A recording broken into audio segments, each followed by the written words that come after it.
Welcome back to the Korean learning series, and in today's video we are going to talk about the Korean grammar, which is the basics of any Korean conversation or anything like that. So knowing the grammar is like the core basics. Y'all have to know this before jumping on to any like sentences or anything like that. If you want to know how Korean works, you need to know the grammar of Korean. So if you're gonna learn this, then in any case you will be able to understand all the conversations and everything that has been going around you. So let's get started to it. But before that, y'all have to see my previous video if you want to know a clear idea of the basics of Korean, because it's like a series and this is like the fifth video on it, and this is the Korean grammar. In my previous video, I've explained the Bachim rules and how to read in Korean, which is very necessary as well. So let's start. So basically, Korean is Hangulko. Like in Korean, we say Hangulko, and Munpop is grammar. Alright, so there comes a series of things. Like Korean grammar is like super lengthy and super long.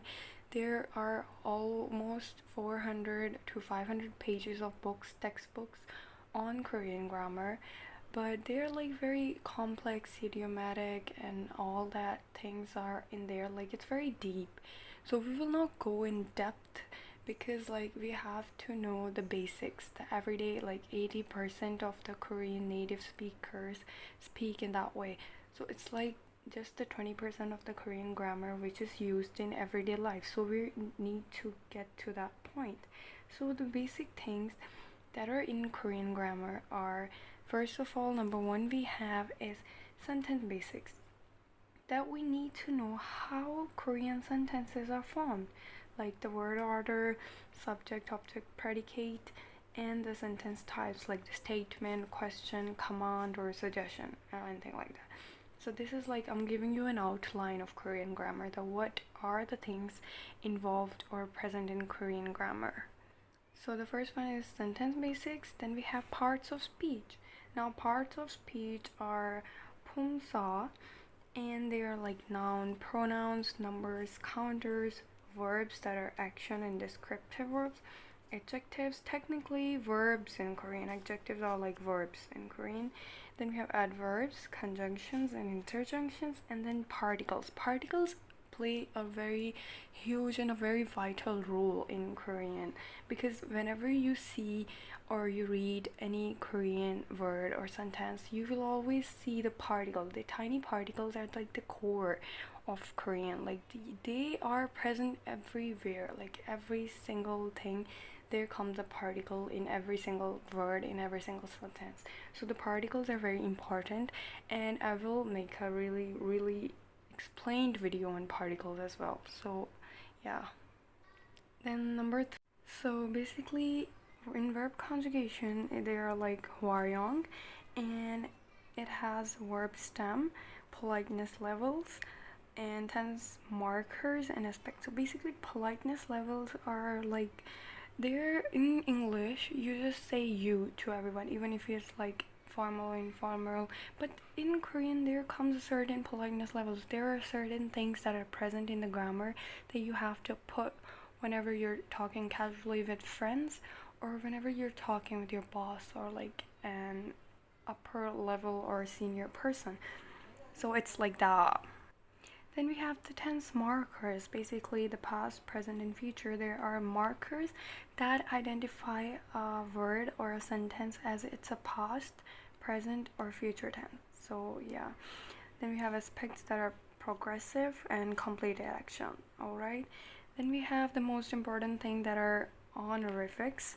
So honorifics are like very important, because as I've told you that there are certain, like you have to add on in Korean if you're talking to somebody. So it's very important that there are like honorific particles, verbs, and speech levels. There are certain speech levels as well. So yeah, this is like the fourth one and really important one. Then we have the fifth one is sentence endings, that is omi. Okay, so sentence endings are like very important as well because it explains that whether this ending is like declarative, interrogative, or imperative. Because in Korean, you're literally saying the same word with different tones or with different endings. Like the word would mean simply the same if you add just the ending differently. Just put a full stop over there, just put a question mark over there, just change your tone. The sentence will be the same in every single of the tone, but you just have to change the tone. The sentence will remain the same. It just depends on the tone, that whether you're asking a question, you're giving an answer, you're giving a command, or anything like that. So it's just depend on the tone of a person or the endings. So yeah, it's also very very important for that reason. Then up next on number 6 we have is negation. So negation is basically whenever we want to make a word or anything like that negative, right? Because that's what it means. So in Korean, whenever we have to make anything negative, we just put on an on with the verb like on and just word. That means no, not. Then 못 with the verb, 지 한다 with the word, or 지 못하다 with the word. Like these are the negation. These are like very simple. You just have to just get the idea. You just have to get used to it, and then you will just boom. It will be stick to you whenever you see it because it's so simple. You just have to put these four whenever you want to make something negative or whenever you want to say no. Then yes, the most important and most complex, not complex but a little lengthy I would say, part, which is the particles. 조사. This is basically everything. Like everything by means is this, that with particles your word, your sentence will make a sense. They are like the sense maker. They make a sentence. So they're like very very important. There are certain particles, like there are certain particle for like the subject, for object, and for topic whenever we're talking about it. For possession, for location, for time, there are like particle for every single thing, for every single moment when we're talking about in Korean. There are particle present, we have to use them, and then the sentence will make a sense for us. For direction, we have a particle, we have additive and contrastive particles as well. So yeah. Next we have the modifiers and connectors. They are like attributive verbs, adverbial endings, connective endings, quotation. They are also very important in Korean grammar.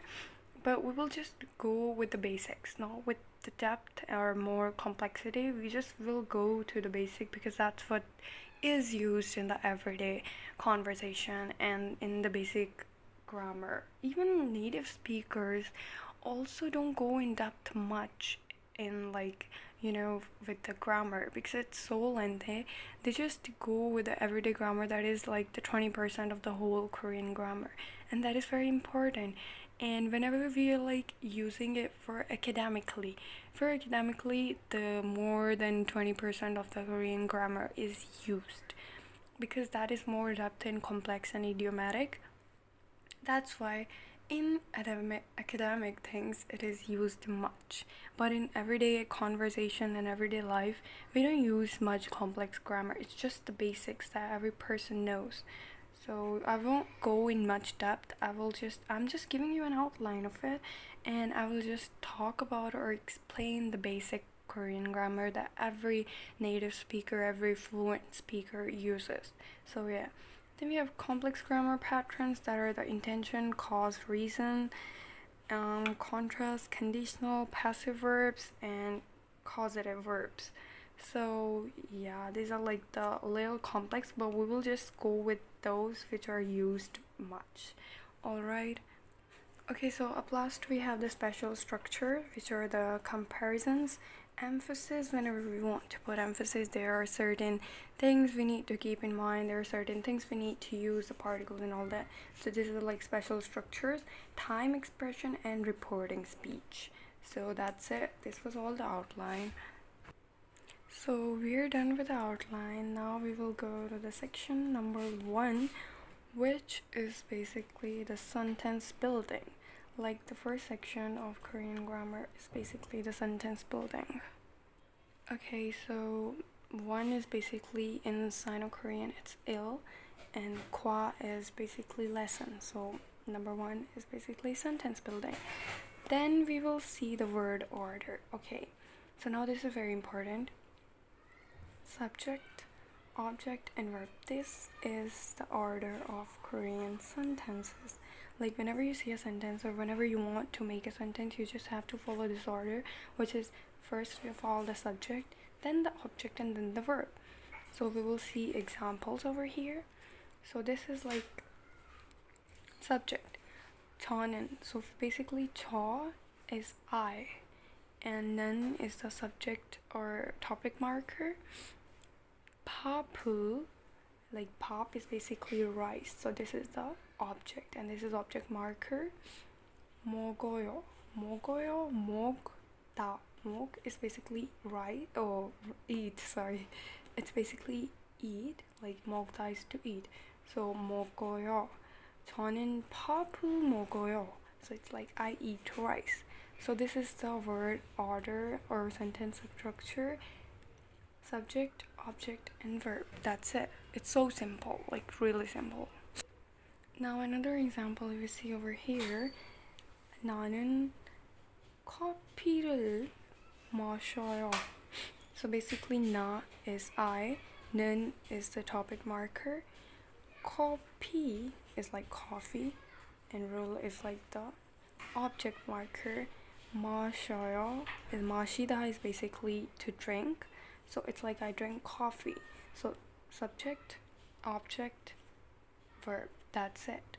This is very simple. The sentence structure is very simple. You just need to practice it a lot and then you will get used to it as well. Now, the next thing is basically subject versus topic marker. So I've seen many people get confused over this one. I as well was confused for a very long time that why are there like two different things for the same subject. Like, okay, so let me tell you the difference. Topic markers are and 는, and subject marker are basically 이 and ga. Whenever we're talking about a topic, like we want to emphasize the topic, we want to talk about the topic, we put these topic markers then. So like these are the topic markers, alright? So we'll see some examples of it. 저는 학생이에요. 저는 is I, 학생 is like student, and 이에요, I am a student. So I am a student. It is like I am a student. So basically this is the topic marker. So we are here talking about that I am a student. We're talking about the topic. So we need this topic marker as 는. So basically we are actually talking about the topic. We're not like talking about the subject. We're emphasizing on the topic. So that's why we are using this topic marker, which is like 는. 저는 학생이에요. Alright, and then if we see another example, this is like 저는 한 선생님이에요. 저는 선생님이에요. So this is like basically I am a teacher, alright? Ignore this crappy background, you guys, it's just a little distracting. But anyways, so this is like 저는 학생이에요 and 저는 선생님이에요. 선생님이에요. So this is like the topic marker is used in these sentences because we're talking about the topic. We're putting emphasis on the topic. We're not putting emphasis on the student. We're not putting emphasis on the teacher, not on the subject. So that's why we're using the topic marker. And whenever we want to put emphasis on the subject, we use the subject markers. So there's a little difference in the topic marker and in the subject marker in a sentence. When we want to put the emphasis or we want to talk about the subject, we put the subject markers. And when we want to talk about the topic, like if I have to introduce myself to others, like then I am like telling about myself, right? Then I can put emphasis on myself. Or whenever I'm talking about a topic, we are putting emphasis on the topic. That's why I'm using topic markers. So this is the difference in that. So the subject markers are E and ga. E and ga. So we will see the example. 제가 학생이에요. So this is like 제가, that I am a student, no one else. Like I am a student, no one else. Alright, we're putting emphasis on this one. We're talking about the subject, that's why we are using the subject markers. And whenever there is like, whenever in the subject we have ending it with a vowel like this, like a, we use ga. And whenever we are like it is ending with a consonant, we will use e. Same as the case in the topic marker as well. Whenever it is ending with a vowel, we use nin. Whenever it is ending with a consonant, we use in. Alright, so remind this as well. Then we have is 제가 선생님이에요. I am a teacher, and we're using the subject marker. We are putting emphasis on the teacher, like I am a teacher, no one else. Then we will see more examples. Okay, so 민준은, like this is 민준 is ending with a consonant, so we are putting in, which is the topic marker. 민준은 방 is basically bread. 좋아요, like Minjun likes bread. Minjun likes bread. So that's. Then we have Minjuni. Then this is like ending with a consonant. Then we put E, which is the subject marker. Minjuni 예뻐요. Minjun is pretty. So these are the main differences between a subject and a topic marker. So I hope y'all are cleared with this one and don't have any curious about this. If you have, then comment down below. But wait, we have talked about the subject and topic markers. We have talked about the sentence structure as well. Now the one thing that is left in the first section is basically the object markers. No, it's not difficult at all. It's very simple. So there are basically two object markers whenever we're talking about an object. Like when we're using an object in our sentence, we just have to use the object markers, alright? And the same goes for this one. Whenever a word is ending with a vowel, we use rul. Like here it is ending with a vowel, we use rul. And whenever it is ending with a consonant, we use ul. So it's rul, rul, and ul. Alright? So let's see this one. 주하는. 주하는 is a topic marker 는. 주하, 수하. 케이크를. Okay, now it's ending with a vowel, so it's rul. Cake. 케이크를 좋아해요. Suha likes cake. Alright? Okay, another example is 저는 I 물을 마셔요. Okay, so 물 is basically water, and if you have seen my previous video, it's like the 받침 coming over here. And in the final consonant followed up by a vowel, it will become 물. 물을. 물을 마셔요.